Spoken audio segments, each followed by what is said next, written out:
जैन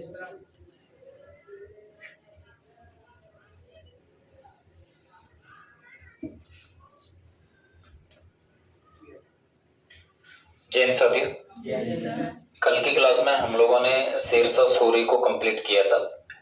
मुगल वंश पढ़ रहे थे हम लोग। मुगल वंश में हम हुमायूं और बाबर को पहले कंप्लीट कर चुके हैं। बीच में शेरशाह सूरी ने एंट्री मार दी थी, तो शेरशाह सूरी को भी कंप्लीट कर लिया। और अभी इसके बाद जो एक नया शासक है, नाम क्या है? बदरुद्दीन मोहम्मद अकबर।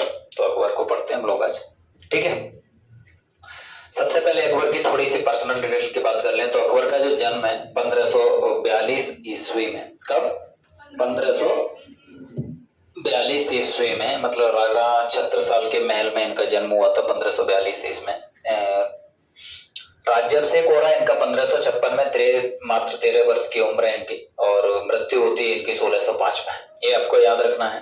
अकबर का जो जन्म है वो 1542 में, राज्याभिषेक होता है 1556 में, उम्र 13 वर्ष की और मृत्यु हो जाती है 1605 में। ये आपको याद रखना है, ठीक है। चलो थोड़ी सी बात करते हैं हम लोग। देखो, मुगल वंश के जो संस्थापक थे जहीरुद्दीन मोहम्मद बाबर, तुर्क और मंगोल इन दोनों का सम्मिश्रण मतलब माना जाता है, या रक्त इन दोनों का माना जाता है इनको। इनका एक लड़का होता है हुमायूं। हुमायूं के साथ साथ 3 अन्य लड़के हैं, हमको अपने जानते हो नाम, कामरान, अस्करी और हिंदाल, ठीक है। तो हुमायूं का ये लड़का है अकबर, ठीक। अकबर को पढ़ रहे हैं हम लोग। अकबर ने अपना जो पहला युद्ध लड़ा था वो 1555 में लड़ा था सिकंदर सूर के खिलाफ, और सिकंदर सूर को पराजित करता है। अकबर का जो एक और दूसरा युद्ध है जो इंपोर्टेंट युद्ध है, यहाँ पे जैसे हुमायूं की मृत्यु होती है, तो हुमायूं की मृत्यु के बाद हेमू, जो कि आदिल शाह नोहानी का एक सेनापति था, वो दिल्ली पे साम्राज्य स्थापित कर लेता है, दिल्ली पे कब्जा जमा लेता है, सत्ता स्थापित कर लेता है, जिसकी वजह से कंडीशन ऐसी बनती है कि उसकी मृत्यु कर देता है अकबर, और पानीपत का जो दूसरा युद्ध है उसको जीत लेता है। साम्राज्य विस्तार की अगर बात करें अकबर की, तो इसने गुजरात से लेके असम तक, अफगानिस्तान से लेके दक्षिण भारत तक का इतना बड़ा एरिया कवर कर लिया था। और आप समझो इस बात को, जब बाबर की मृत्यु हुई थी तो बाबर ने अपना जो साम्राज्य था वो मतलब 4 बेटों में बराबर बराबर बांटने को कहा था। मतलब हुमायूं से बोल दिया था कि जब मेरी मृत्यु हो जाए तो, जो कि बाबरी के अकॉर्डिंग, तो जो साम्राज्य था बाबर का वो 4 हिस्सों में बट गया था। तो बाबर के पास ऐसी कंडीशन थी नहीं, वो हुमायूं के पास ऐसा बड़ा बड़ा साम्राज्य बचा नहीं था। दूसरी बात, बाद में जाके जो 1539 और 1540 में चौसा और उसके बाद कन्नौज का युद्ध हार गया था हुमायूं, तो यहाँ से चला गया, तो कुछ था नहीं। जब अकबर के पास मतलब जो मिला था उसको कुछ आगरा की जमींदारी और उसके बाद कुछ दिल्ली का कुछ एरिया, यही बस मामला था। तो अकबर ने मतलब उस क्षेत्र को लगातार लगातार बढ़ाया। हम अकबर के प्रारंभिक जीवन की थोड़ी सी बात करते हैं। यहाँ पे बात करें तो अकबर के पिताजी का नाम लिखा हुआ हुमायूं, इसकी मम्मी है हमीदा बानो बेगम। हमीदा बानो बेगम मतलब कामरान के जो आध्यात्मिक गुरु थे मोहम्मद पीर अकबर, उनकी बेटी है हमीदा बानो बेगम, जिसकी शादी हुमायूं से होती है और इससे बच्चा होता है 1542 में। नाम क्या है? अकबर। अकबर के जो शिक्षक थे का नाम अब्दुल लतीफ। अकबर के जो संरक्षक थे, एक तरीके से नहीं ऐसा भी बोल सकते हो कि एक तरीके से ये तो इनके गुरु हो गए, मतलब कौन से वाले? शिक्षा वाले गुरु हो गए, और ये संरक्षक मतलब जो इन्हें युद्ध के गुरु मतलब इनको बोला जा सकता है। इनका बैरम खां। अकबर की जो पत्नी है, अकबर की वैसे तो ये बोला जाता है कि 5000 से अकबर 5000 से भी ज्यादा पत्नियां थी अकबर की, लेकिन जो प्रमुख पत्नियां हैं उनमें से सलीमा बेगम जो कभी बैरम खां की पत्नी हुआ करती थी, ये रुकैया बेगम, ये जोधाबाई, ये राजा हैं आमेर के, नाम क्या है? भारमल, इनकी पुत्री है। तो इन्होंने अपनी बेटी की शादी अकबर के साथ कर दी थी, और इसको बोला जाता है भारत का पहला राजनीतिक विवाह, ठीक है। यहाँ लिखा है पुत्र सलीम जहांगीर, जिसका जन्म जोधा से हुआ था, ये मतलब बच्चा है, ठीक है। यहाँ पे अगर हम थोड़ी सी काम की चीजों को देखें तो अकबर के जो प्रमुख कार्य हैं इनको हम बाद में देखेंगे, पहले हम अकबर को जानेंगे कि अकबर का है क्या। थोड़ी सी कंडीशन, अकबर के नवरत्न है। ये नवरत्न कौन कौन से हैं? बीरबल, भगवंदास, मानसिंह, अबुल फजल, अब्दुल रहीम खान काना, फैजी, टोडरमल, तानसेन और मुल्ला दो प्याज। एक बार फिर से देख लीजिए इनको। मैं अकबर के नवरत्न बता रहा हूँ, ये अकबर के नवरत्न पेपर में बहुत आते रहते हैं, तो अकबर के नवरत्न कौन से वो आपको एकदम याद रहने चाहिए।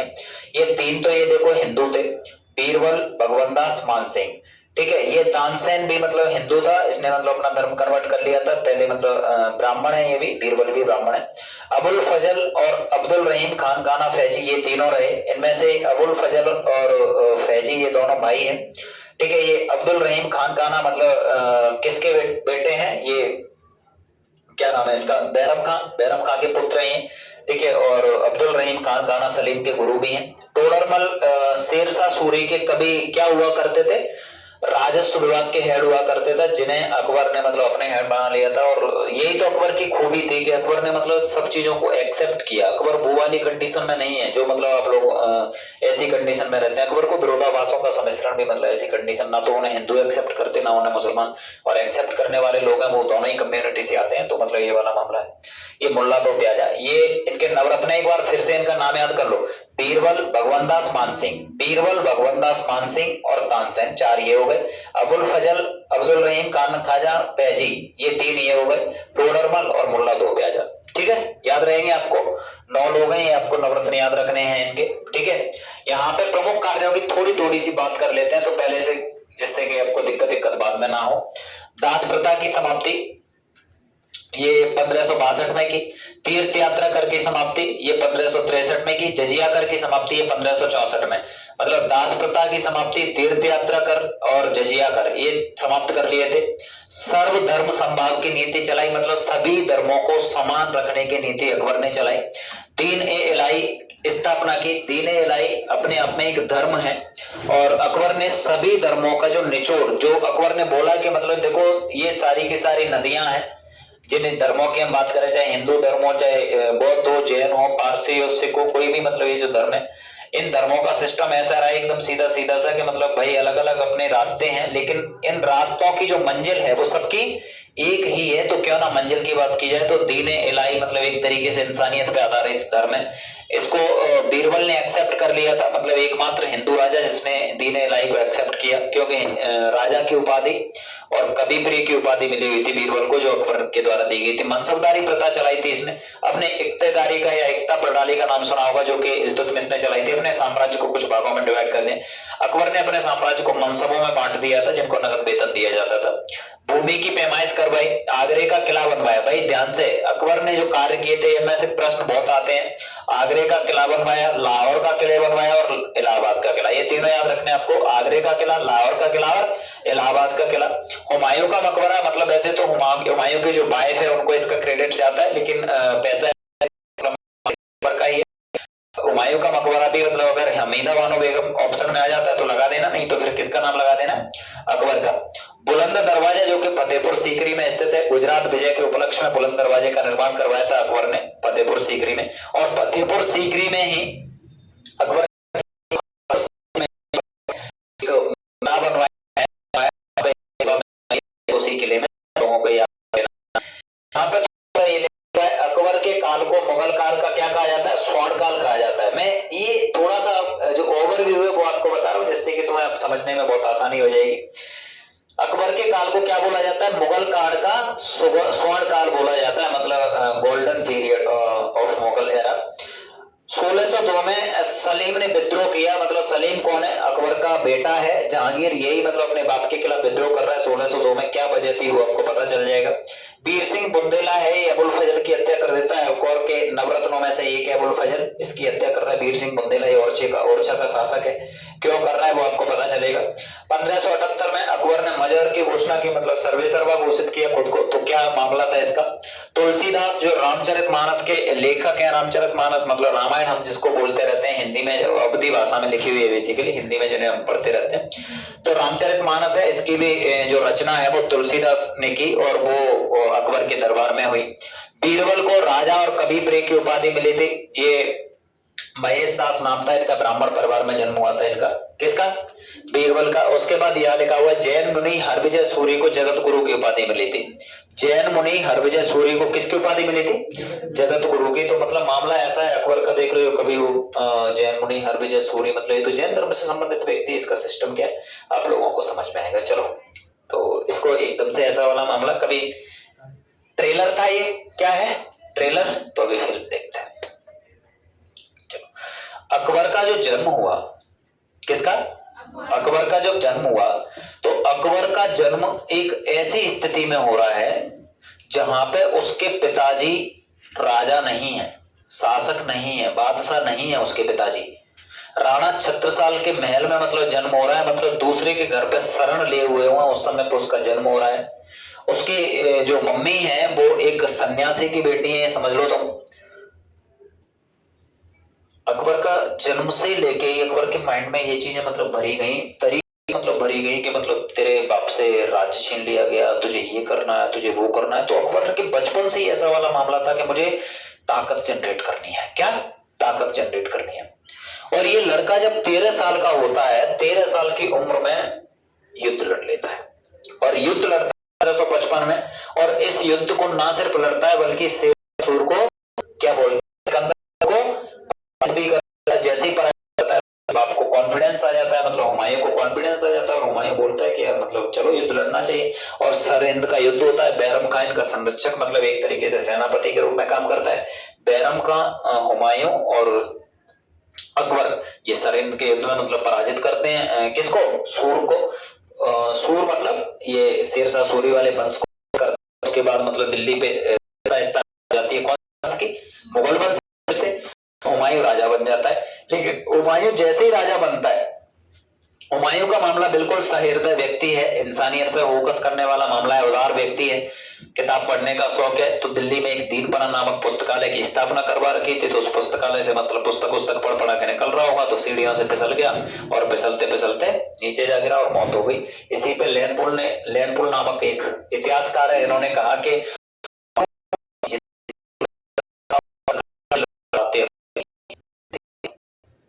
एकदम क्लियर, कोई दिक्कत तो नहीं है ना? आप लोगों को समझ में आ रहा है एकदम? ठीक है, यहां तक कोई दिक्कत नहीं। अब बात कर रहे हैं हम लोग अकबर की। तो अकबर ने फिर क्या किया? अकबर उस समय पे जब हुमायूं की मृत्यु हुई तो अकबर मतलब दिल्ली में नहीं था, दिल्ली से बाहर था। ये कालानौर मतलब पंजाब में जगह है, वहां पे ये क्या कर रहा था? वहां पे ये युद्ध लड़ रहा था। और उसी युद्ध में, वहां पे जब ये युद्ध हो रहा था, उस युद्ध में वो तो पराजित करता है किसको? सूरवंश के लोगों को, या जो उसके दुश्मन वाला मामला है उनको मतलब पराजित करता है। लेकिन इधर क्या होता है, जैसे ही हुमायूं की मृत्यु होती है, इधर एक शासक है आदिल शाह नोहानी, उसका सेनापति है हेमू, और हेमू ने विक्रमादित्य की उपाधि धारण की और दिल्ली पे कब्जा जमा लिया।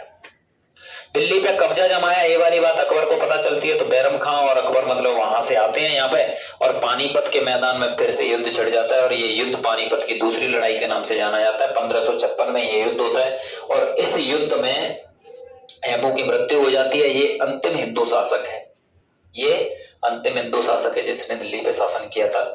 तीसरी कंडीशन वाला मैं बात बता दूं, ये 14वां व्यक्ति है जिसने विक्रमादित्य की उपाधि धारण की थी। याद रखना है अपने माइंड में क्लियर। ये 14वां व्यक्ति है जिसने किसकी उपाधि धारण की थी?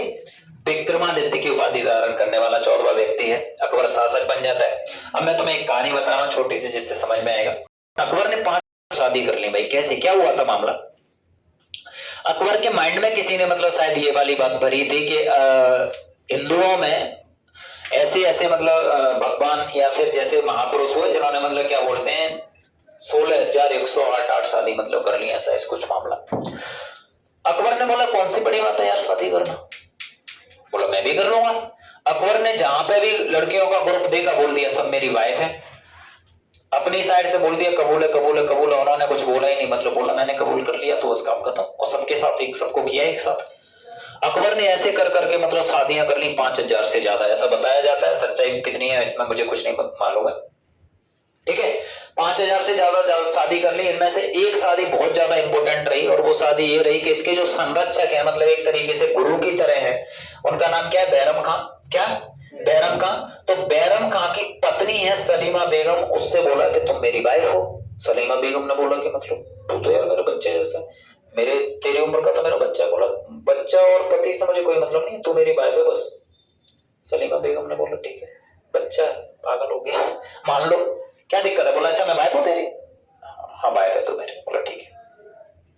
सलीमा बेगम ने उसको मतलब उस तरीके से कंडीशन में देखा ही नहीं, क्योंकि वो उसको जानते हुए कि अभी मतलब पागल हो गया है, और पागल व्यक्ति को क्या समझाना है, कुछ नहीं। और ज्यादा नौटंकी की तो मतलब तलवार को छेड़ देगा फिर, ऐसा मतलब मामला। ये इसके पास क्या है? इसके इसके पास क्या है, एक तो मतलब ये व्यक्ति पढ़ा नहीं था, बिल्कुल भी पढ़ा लिखा नहीं था। इसके जो शिक्षक है ना ये अब्दुल लतीफ, इन्होंने इन्हें A+B का होल स्क्वायर नहीं सिखाया, इन्हें सिर्फ इस्लाम की शिक्षा दी, कुरान के बारे में बताते थे। ये मतलब इस्लामिक मतलब एक तरीके से धार्मिक शिक्षा, लिखाई पढ़ाई के नाम पे अकबर 0। तो अकबर पढ़ा लिखा नहीं है बिल्कुल भी, ये वाली कंडीशन। आगे चल के अकबर ने मतलब राजपूतों पे आक्रमण करना शुरू किया। राजपूतों में आक्रमण करने में मतलब जब वो आमेर के किले पे अटैक करने जाते हैं तो आमेर के जो राजा हैं भारमल, उन्होंने स्वेच्छा से अधीनता स्वीकार कर ली और बताया जाता है कि अपनी बच्ची की शादी भी स्वेच्छा से अकबर के साथ करा दी और बोला कि मतलब, और देखो स्वेच्छा इस वजह से दिखाई देती है क्योंकि भारमल का पुत्र है भगवंत दास और भगवंत दास का पुत्र है मान सिंह। समझ में आ रहा है? भारमल का पुत्र कौन है? भगवंत दास, और भगवंत दास का पुत्र कौन है? मान सिंह। और ये दोनों के दोनों मतलब मनसबदार थे और नवरत्नों में भी शामिल थे और अकबर की प्रमुख लड़ाइयों में इन्होंने हिस्सा लिया। अगर मतलब ये नाराज होते अपनी बहन की शादी से तो ये अकबर के साथ काम क्यों करते भाई? तो मतलब इस विवाह को बोला जाता है भारत का पहला राजनीतिक विवाह बोला जाता है। राजनीतिक विवाह मतलब एकदम सीधा सीधा सा, इसका मतलब ये कि अपनी सत्ता को बचाने के लिए भारमल ने अपनी पुत्री किसको दे दी? अकबर को। आगे चल के मानसिंह अपनी पुत्री को दे देता है जहांगीर को, मानबाई नाम है उसका। मानसिंह किसको दे देता है? अपनी पुत्री को किसको देता है? जहांगीर को देता है, जो कि जहांगीर किसका लड़का है? जोधा का। ठीक है, आगे समझ में? यहां तक कोई दिक्कत नहीं होनी चाहिए आप लोगों को। कंडीशन यहां पे ये है, क्या सच में ऐसा हुआ या फिर मतलब कुछ इतिहास को तोड़ मरोड़ के पेश किया गया है, तो कुछ पता नहीं है भाई। जैसा लिखा हुआ है वैसा मतलब सारे के सारे लोग चल रहे हैं उसी कंडीशन में। मैं यहाँ पे एक बात बता दूं कि इसमें जोधा की कोई इच्छा नहीं थी कि मैं इसमें मतलब शादी आदि करूं या ना करूं, मतलब ऐसी कंडीशन। तो अकबर ने ये बोला कि मैं तुम्हारी इच्छा के विरुद्ध कोई काम नहीं करूंगा। दूसरी बात, अगर तुम, ऐसा बोला जाता है कि जो जोधा है वो कृष्ण की भक्त थी। अकबर ने बोला कि अगर तुम कृष्ण की भक्त हो तो आराम से मतलब कृष्ण की पूजा करो, इससे मुझे कोई दिक्कत नहीं है। अकबर ने हिंदुओं के सारे त्योहारों को मनाना भी शुरू किया और ऐसी वाली कंडीशन जिन पे मतलब प्रतिबंध लगे हुए थे, बोला कि अपने अपने त्योहार है, को जैसे मनाए वो मनाना चाहता है, कोई दिक्कत थोड़ी है। अकबर की लाइफ है, अकबर की लाइफ बैलेंसिंग है। अकबर ने चीजों को बैलेंस बनाया। अकबर पढ़ा लिखा नहीं था, लेकिन अकबर ने मतलब पहले तो इस्लाम को पढ़ा अच्छे से, इस्लाम को पढ़ने के बाद अन्य सभी धर्मों को भी पढ़ने की कोशिश की। सारे के सारे धर्मों के व्यक्ति को अपने मतलब दरबार में बुलाना शुरू किया। यहाँ देख रहे हो तुलसीदास है, यहाँ पे मतलब हरविजय सूरी है, यहाँ पे ईसाइयों भी मतलब उनके दरबार में है। और वो ये जानना चाहता था अकबर की रियलिटी क्या है, और अकबर ने सर्वधर्म संभाव की नीति चलाई। और तुम्हें दिखाई दे रहा है भाई, अकबर ने दास प्रथा को समाप्त किया, तीर्थ यात्रा कर को, जजिया कर को।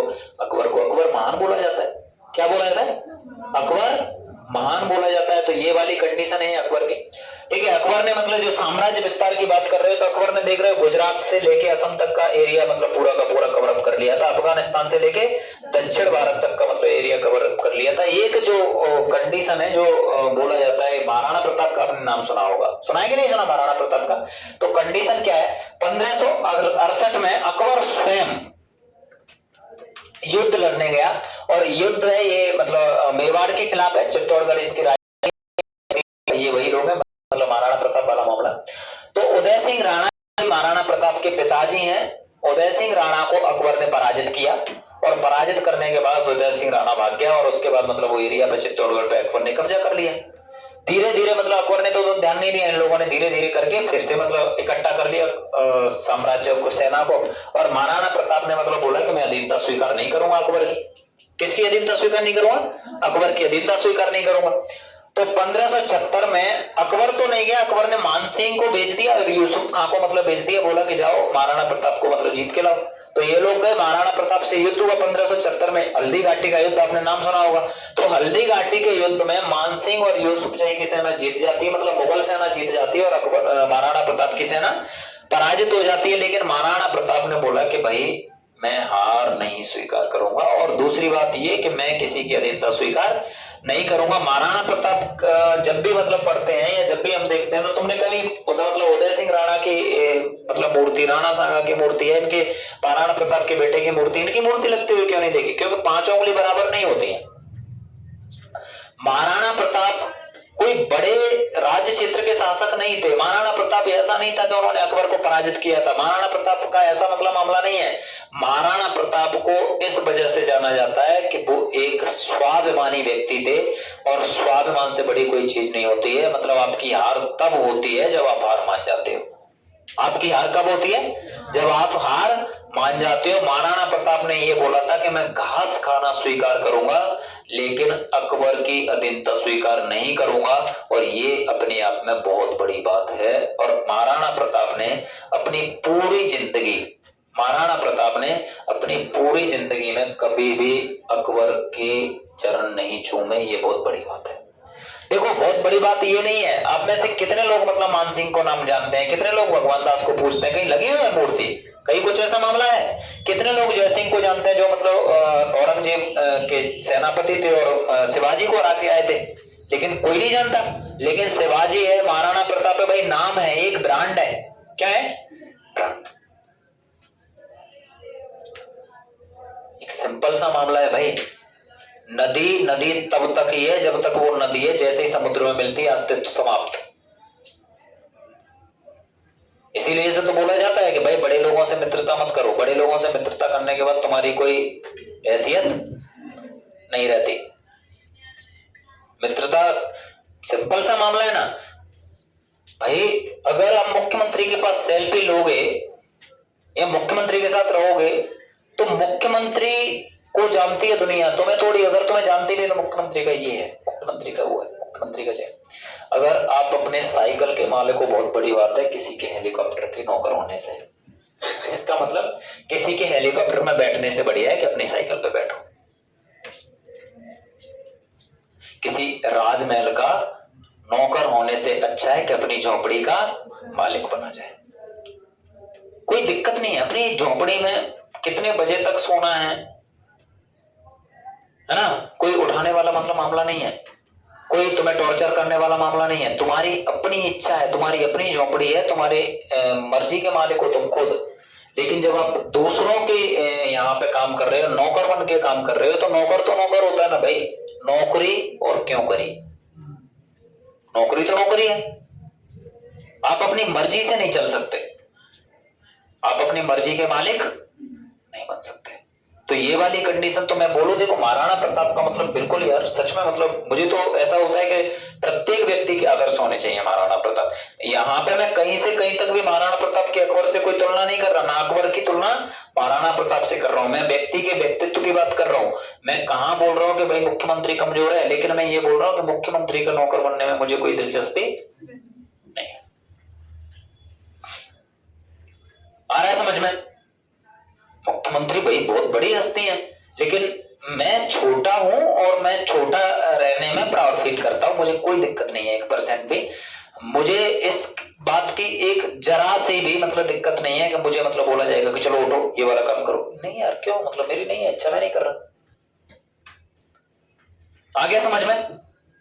तो महाराणा प्रताप मतलब एक स्वाभिमानी व्यक्ति, अभिमानी नहीं, स्वाभिमानी। स्वाभिमान और अभिमान में फर्क होता है। लोग मतलब देख के, जो मूर्ख लोग हैं वो अभिमान और स्वाभिमान को एक जैसा समझ लेते हैं। हमारे सामने झुक नहीं रहा है। अरे मैं अभिमान की वजह से नहीं, स्वाभिमान की जगह से मैं तुम्हारे सामने झुकूं? हम तो ये मेरे भाई हो, बिल्कुल तुम श्रेष्ठ हो, महाश्रेष्ठ भाई। पूरी दुनिया तुम्हारे हिसाब से चलती है, लेकिन मुझे तुमसे कोई स्वार्थ नहीं है।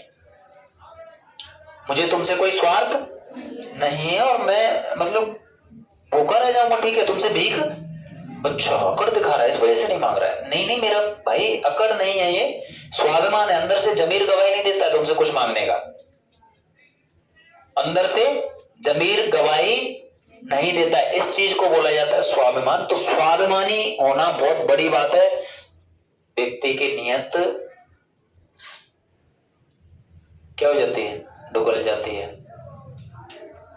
जैसे ही देखा, अच्छा रेवड़ी बट रही है, चलो क्या स्वाभिमान,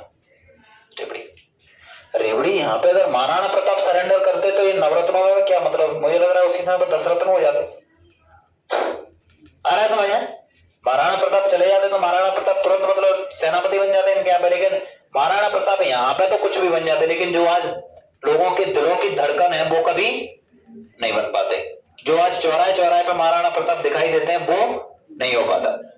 जो आज लोग बोलते हैं कि भाई महाराणा प्रताप जैसा मतलब सूरवीर होना चाहिए, वो फिर कोई नहीं बोलता। शिवाजी जैसा व्यक्ति होना चाहिए, महाराजा शिवाजी, छत्रपति शिवाजी, कोई नहीं बोलता ना भाई। ऐसा स्वाभिमानी होना बहुत बड़ी बात है। यहाँ पे हम अकबर की मतलब कोई बुराई नहीं कर रहे हैं।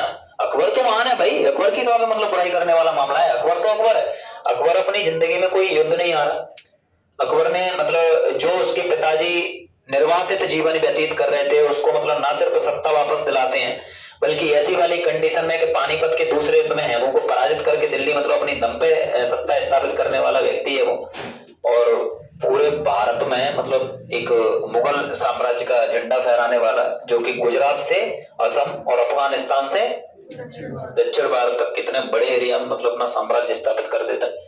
तो अकबर है। अकबर की हम कोई बात ही नहीं कर रहे भाई। अकबर ने काम भी बहुत अच्छे किए। अकबर की सबसे अच्छी बात यह कि अकबर ने कभी भी किसी धर्म को इस तरीके से मतलब रिजिडिटी वाला मामला नहीं किया कि मतलब मैं इस्लाम का मतलब ऐसी वाली कंडीशन। और नहीं तो तुम देख रहे हो वो सिकंदर लोदी है, वो मंदिरों को तोड़ रहा है कोई। अकबर ने ऐसा नहीं किया। अकबर ने किसी मंदिर अंदर को नहीं तोड़ा, बल्कि सभी धर्मों को समान भाव से रखा। ये अकबर की मतलब बहुत बड़ा एक तरीके से अकबर की जिंदगी को मान बनाने में इसका बहुत बड़ा योगदान है कि अकबर ने सभी धर्मों को समान भाव से देखा। और समान भाव से देखना ही अकबर के लिए बहुत बड़ा। तो अकबर समझ में आया हो, इसमें से कुछ भी ऐसा है नहीं कि हड़ताल क्यों कहा जाता है, समझ में आ गया। ठीक है। सलीम ने विद्रोह इस वजह से किया था, 1602 हो गई थी। अकबर राजा बना था कब से, 56 का, और 56 से लेके 1602 मतलब बोल रहा है कि ये कितना राजा रहेगा भाई, मेरा नंबर आएगा भी या नहीं आएगा। तो सलीम का ऐसा वाला मामला था कि मतलब मुझे राजा बना दो। तो अकबर ने विद्रोह को दबा दिया। और वीर सिंह बुंदेला सलीम का मतलब मित्र है, एक तरीके से ओरछा का राजा है। तो वीर सिंह बुंदेला ने सलीम के कहने पर अबुल फजल की हत्या कर दी, जो कि अबुल फजल सलीम को मनाने आया था। ठीक है। तो अबुल फजल चले गए। ये लिखा हुआ 1578 में अकबर ने मजहर की घोषणा की। मजहर का मतलब होता है कि इस्लाम का एक, इस्लाम क्या ही बन सभी धर्मों का सर्वे सर्वा। अकबर ने बोला कि मतलब जो दीन इलाही है वो सभी धर्मों से ऊपर है। तुम्हारी जो कंडीशन है वो मतलब प्रत्येक धर्म के लिए लड़ने वाला मामला है, यहाँ पे इंसानियत का मामला है, तो सबसे ऊपर ये है। ये मैंने मतलब बता ही दिया आराम से, तुम्हें कोई दिक्कत नहीं है। ये पूरा का पूरा बता दिया। ये क्लियर तुम याद रख लोगे आराम से। तो ये तुम्हारा अकबर, और अकबर के बाद शासक बनेगा जहांगीर, जहांगीर के बाद शाहजहां, शाहजहां के बाद औरंगजेब, औरंगजेब इस वंश का अंतिम शक्तिशाली शासक है। उसके बाद मतलब कमजोर शासक आएंगे, जैसे बहादुर शाह प्रथम हो गया, और जहांदार शाह हो गया, फरुख शेर हो गया, मोहम्मद शाह रंगीला हो गया, शाह आलम द्वितीय हो गया, आलमगीर हो गया, या फिर मतलब अकबर द्वितीय होता है। लास्ट वाला शासक आपने नाम सुन रखा होगा पक्का, बहादुर शाह जफर द्वितीय। ये इस वंश का अंतिम शासक है। और जैसे ही बहादुर शाह जफर द्वितीय को अंग्रेजों ने लाल किले मतलब जो कि दिल्ली में स्थित है वहां से गिरफ्तार किया, और गिरफ्तार करने के बाद उसको कहाँ भेज दिया, रंगून भेज दिया। रंगून में उसकी मृत्यु हो जाती है, और उसकी कब्र पे लिखा हुआ है कि जफर इतना बदनसीब था कि उसको अपने वतन की 2 गज जमीन भी नसीब नहीं हुई दफन के लिए। एकदम क्लियर समझ में आ गया होगा। उम्मीद करते हैं कल से हम लोग मतलब आधुनिक भारत का इतिहास पढ़ेंगे। तो आप सभी लोग भी जितना संभव हो सकता है यार क्लासेस को मतलब अप्रिशिएट करो, और वीडियो को लाइक शेयर कमेंट जरूर कर दिया करो, जिससे मैं मतलब मोटिवेट हूँ। और देख रहे हो पसीना पसीना है, कूलर वूलर सब बंद कर दिए। ठीक है। राधे राधे, हर हर महादेव, जय हिंद।